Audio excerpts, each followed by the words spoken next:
রাজ্যে নাগারে বৃষ্টি, ক্ষতি হয়েছে সবজি চাষের, বর্ষায় অগ্নিমূল্য বাজার, চড়া দাম টমেটোর, সেই তালিকায় এবার নাম লেখালো সাধের পেঁয়াজ। পাইকারি থেকে খুচরো বাজার, পেঁয়াজের ঝাঁঝে চোখে জল বেরোনোর জোগাড়। পাইকারি বাজারে গত সপ্তাহে পেঁয়াজের দাম ছিল মন প্রতি 700 থেকে 750 টাকা। পাইকারি বাজারে শনিবার পেঁয়াজের দাম মন প্রতি 1000 থেকে 1300 টাকা। খুচরো বাজারে গত সপ্তাহে পেঁয়াজের দাম প্রতি কিলো 15 থেকে 17 টাকা। খুচরো বাজারে শনিবার পেঁয়াজের দাম প্রতি কিলো 30 থেকে 40 টাকা। খুচরো ব্যবসায়ীদের দাবি, অতিবৃষ্টিতে পেঁয়াজের ফলন মার খাচ্ছে কর্ণাটক, অন্ধ্রপ্রদেশে।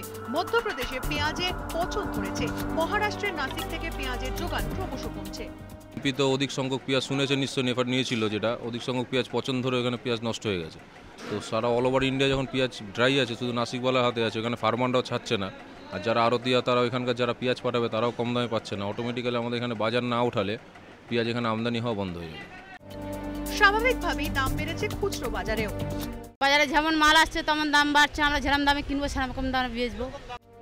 সিঁদুরের মেঘ দেখছেন ক্রেতারা। আগের বছরের অভিজ্ঞতা থেকে দাম আরো বাড়ার আশঙ্কায় পেঁয়াজ কাটার আগেই চোখের জল ক্রেতাদের। আপাতত কম পেঁয়াজ কিনে অবস্থা সামলানোর চেষ্টা। আমার যতদূর মনে হচ্ছে কি এটা মধ্যখানের একটা ম্যানিপুলেশন হচ্ছে। আমি বুঝতে পারছি না যে এত হঠাৎ করে দাম কেনার মতন নেই, এত দাম তাও কিনে খেতে হচ্ছে। কি করব, সাধারণ মানুষরা এই দামেই কি করব, অল্প অল্প খেতে হচ্ছে। এই জিনিসটা সেই সময় যদি ভালো করে রাখতে পারতো স্টকে, এখন এই জিনিসটা দাম হতো না। আগেও পেঁয়াজের ঝাঁঝে নাকাল হয়েছিল বাজপেয়ী সরকার। এবারে ঝাঁঝ কিভাবে সামলায় মোদী সরকার, সেদিকেই সকলের নজর। ক্যামেরায় সুমন বোসের সঙ্গে উজ্জ্বল রায়ের রিপোর্ট, টিভি নিউজ বাংলা।